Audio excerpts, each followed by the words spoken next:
Olá pessoal, hoje a gente vai começar o nosso primeiro programa de debates teóricos do Esquerda Diário. Nessa primeira edição, a gente quer debater o pensamento de Karl Marx e do marxismo relacionado a uma importantíssima campanha que teve, impulsionada pelo Esquerda Diário, que é essa aqui, de que todo político ganha igual uma professora, que acho que muitos acompanharam, que chegou a 250 mil curtidas no Facebook e está um amplo debate nas redes. Então a gente está querendo debater um pouco qual o objetivo da campanha, que se abriu diversos debates, qual o significado dessa campanha e por que tanta adesão, né? Claro. O significado que, como a gente vai debater um pouco, tem a ver com também a origem histórica que tem. Né? Essa campanha, esses 250 mil que chamaram a atenção porque mostraram que os trabalhadores, a juventude, o movimento de mulheres, em todos os lugares, na verdade, as pessoas não só apoiaram a campanha, mas tomaram para si, levaram para casa, mostraram para familiares, locais de trabalho, para sua cidade em alguns casos. Então isso chamou muita atenção, né? Tocou numa questão que está muito presente, assim, essa indignação, esse ódio surdo, às vezes, que não se expressa ainda com tanta força, mas que a gente viu há alguns anos em junho, né? Contra essa situação do país e, em particular, a questão dos políticos, né? A questão do regime dos políticos, porque assim, os políticos eles acabam claramente não representando ninguém, quer dizer, representando só o punhado de grandes magnatas, de grandes empresários, e o povo trabalhador fica numa situação que não sabe o que fazer para poder mudar isso. Né? E ao questionar os salários, algumas pessoas até falaram assim, mas se mudar, se baixasse o salário, será que isso ia ser capaz de mudar a situação mesmo do país e tudo? Eu acho que essa é uma visão muito parcial ainda da campanha, porque eu confio que eu acho que cada trabalhador que pegou esse cartaz, tirou a foto e se convenceu por essa ideia, ele sente que na questão de questionar o salário do político, ele está indo mais longe. Ele está questionando, pelo menos de forma semi-consciente, e o marxismo justamente é a ferramenta para transformar isso em consciente e levar até o final, a situação de privilégio mesmo. Por que esses políticos, por que existe na sociedade essa camada, essa casta de parasitas, na verdade, que não produzem nada, custam uma enormidade para a sociedade, para se manter, para ter seus privilégios, para ter seu status, e, na verdade, quando fazem leis, quando executam as leis, em geral são contra a população, né? São contra os trabalhadores. Então, questionar questionar o salário, na verdade, para mim é um ponto de partida de questionar essa estrutura social e a estrutura do Estado. Eu acho que essa é a questão e tem tudo a ver com a força da campanha, tem tudo a ver com a origem histórica que ela teve. Sim, e porque, de certa forma, como o Edson colocou, essa campanha ela é uma consiga, né? Para chegar em amplas massas e gerar um grande debate, que foi isso. Muitos trabalhadores tomaram e falaram, vamos fazer essa campanha. Agora, ela coloca um problema, né? Que é qual? O problema de por que os trabalhadores que produzem tudo nas fábricas, estão nos transportes, estão nos serviços estratégicos, porque esses trabalhadores precisam de uma casta muito pequenininha, que ganha amplos salários, é super privilegiada, porque os trabalhadores precisam dessa casta, de 4 em 4 anos são eleitas, para votar medidas que todo mundo sabe que, em geral, são contra os trabalhadores. Então, uma das grandes discussões agora que teve no país, que esses políticos tomaram para si a grande discussão, desde o governo até os deputados, era de fazer um grande ajuste contra os trabalhadores. Então, quer dizer, ninguém queria esse ajuste.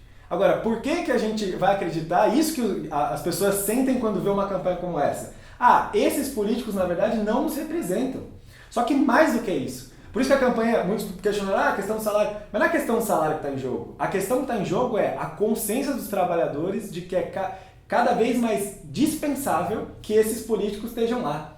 Se os trabalhadores se organizarem pelo peso social que eles têm na produção e reprodução da sociedade, eles podem construir um Estado que é seu. E não esse Estado, que só serve para votar leis contra eles, votar políticas contra eles, e utilizar, inclusive, todos os mecanismos, inclusive a repressão policial que está todos os dias nos jornais, contra os trabalhadores e a juventude.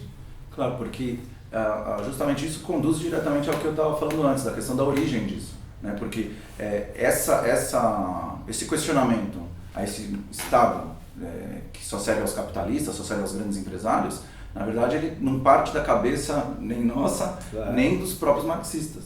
Né? O que os marxistas fizeram, a começar do próprio Marx, foi, como em geral eles fazem, analisar a história, analisar a luta de classes, analisar as próprias experiências dos trabalhadores, né, as lutas principais, os momentos mais revolucionários da luta dos trabalhadores, e tirar as grandes conclusões desses momentos para transformar isso num programa consciente. Ou seja, transformar cada grande experiência histórica, cada batalha fundamental que a classe operária dá, que a classe trabalhadora de todos os países deu, não permitir que isso se apague, que é o que as classes dominantes com com as suas igrejas, com suas escolas, com seus meios de comunicação, tentam manipular os trabalhadores para eles esquecerem essa história.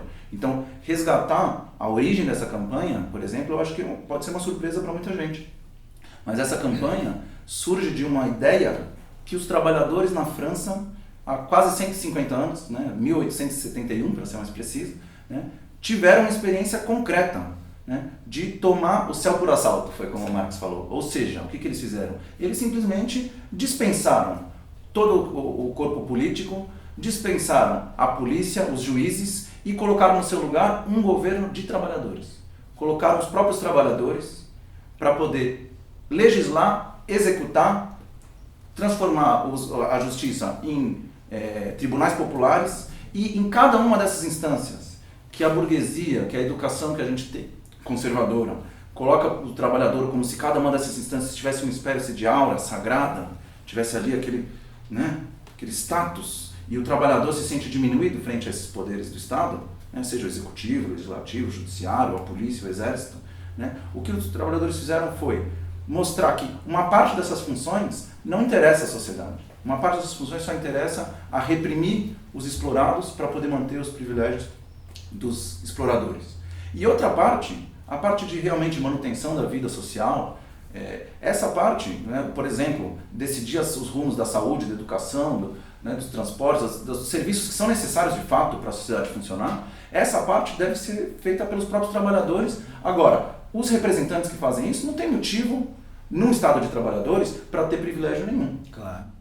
Não, e justamente por isso a gente poderia pensar que é daí que surgem essas consignas. Nasceu um programa, na verdade, dos trabalhadores. Que a primeira medida que eles tomaram, óbvio, era, bom, se são políticos os trabalhadores, são representantes dos trabalhadores, devem ganhar igual um operário qualificado. Essa era uma primeira consigna da Comuna que a gente se inspirou para justamente tentar fazer uma campanha e desenvolver essa consciência que eles tiveram lá no conjunto dos trabalhadores. Agora, não só isso. Uma outra consigna que eles tiraram de lá que eu acho que é muito interessante para a gente pensar, que era, o Karl Marx falava assim, que nessa democracia que a gente vive, os trabalhadores têm só um direito, de de 4 em 4 anos, escolher quem vão ser os seus futuros opressores, quem vão ser os futuros políticos que vão votar as medidas contra eles. Essa é a democracia que a gente vive, que o Marx já naquele momento denunciava. Então a Comuna falou assim, a gente tem que eleger uma pessoa e deixar ela 4 anos no governo? Não. Então a ideia era a revogabilidade dos mandatos, ou seja, que todos os representantes eles pudessem ser revogáveis, eles pudessem ser trocados por um outro representante e a qualquer momento que a Comuna achasse necessário isso. Justamente porque para você não criar uma casta separada da Comuna. Não, era aquele representante que vai lá, vota uma política, volta para sua base, para o seu bairro, para a sua região e fala, eu votei isso, o que vocês acham? Esse intercâmbio que existia naquela ideia da Comuna é fundamental. Inclusive tem uma outra ideia que está presente na Comuna, que acho que é bem tocante hoje. Porque acho que muita gente se pergunta, por que a gente tem uma Câmara de Deputados e um Senado? Ninguém entende, e é difícil de entender, porque é quase duas câmaras para fazer com que, se passar uma política em uma que seja favorável aos trabalhadores, os outros vão lá e derrubam. Então tem que ser uma Câmara única, de trabalhadores, para que esse debate coletivo seja só nessa Câmara e com o salário de operários irrevogáveis. Esse é o programa da Comuna que ganha toda a atualidade hoje. Claro, e esse programa que inspirou, nas palavras do Marx, que escreveu inclusive um livro importante sobre isso e depois inspirou gerações de revolucionários em todo o mundo, esse programa da Comuna, ele expressa justamente o quê? A luta dos trabalhadores para acabar com toda a exploração e junto com essa luta para acabar com toda a exploração, para, num primeiro momento, destruir o Estado burguês, ou seja, acabar com esse Estado de parasitas que a gente estava comentando e substituir esse Estado por outro, um Estado de trabalhadores, um governo onde os representantes e os representados não estão separados por um abismo, como na sociedade atual. Ao contrário, um governo em que essas funções diferentes possam ser feitas por todos. E justamente para isso, todo trabalhador se eduque e aprenda na prática a refletir e tomar decisões sobre os grandes rumos da sociedade. Mostrar que não é verdade que precisa ter um corpo privilegiado, separado da sociedade, que toma as grandes decisões e nós aqui simplesmente lutamos para tentar manter a nossa vida precariamente nas condições que dá. Não, pelo contrário. Temos que abolir essa diferenciação. Um governo de trabalhadores, ele permite que todos possam participar da gestão pública, de fato, porque já não tem mais a necessidade de manter um outro setor da sociedade explorado, submetido. Pelo contrário, né? Os trabalhadores, óbvio, eles vão ter que enfrentar a resistência da classe dominante, a resistência dos grandes empresários, a resistência, né, dos que são privilegiados na ordem atual. Mas esses são uma pequena minoria. E a grande maioria tem que aprender o quê? A tomar para si a gestão dos assuntos de interesse comum. Né? Então, isso eu sempre gosto de falar como o Lenin transformou numa frase muito bonita naquele outro livro dele, O Estado e a Revolução, em que ele retoma as lições da Comuna e as lições do marxismo, do Marx sobre esse tema, e o que ele diz ali? Ele diz, as grandes questões do Estado têm que poder ser discutidas e decididas por qualquer cozinheira, por qualquer trabalhador. Ou seja, não tem mais esse abismo, né? E eu acho que essa é a grande coisa que, se a gente vê na Revolução Russa, de 1917, também essa lição da Comuna deu um grande passo à frente, porque o que tinha sido feito em Paris, numa cidade só na França, foi feita à escala nacional e durou muitos anos o desenvolvimento revolucionário da Rússia.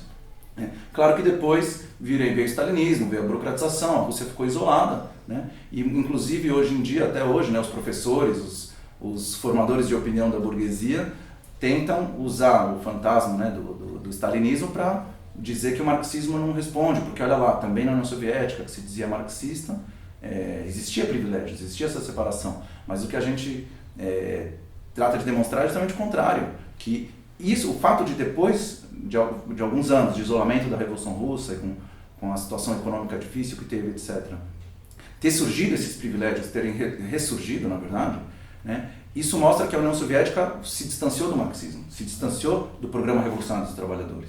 Então, ao contrário, o programa marxista continua sendo a maior síntese da experiência histórica dos trabalhadores e ele servia tanto na União Soviética para lutar contra o stalinismo, como serve hoje nos países capitalistas como o Brasil para lutar contra esse Estado, porque a ideia é uma só, unir a humanidade numa sociedade sem exploradores e sem explorados, que aí sim não vai precisar de ter um Estado. Né?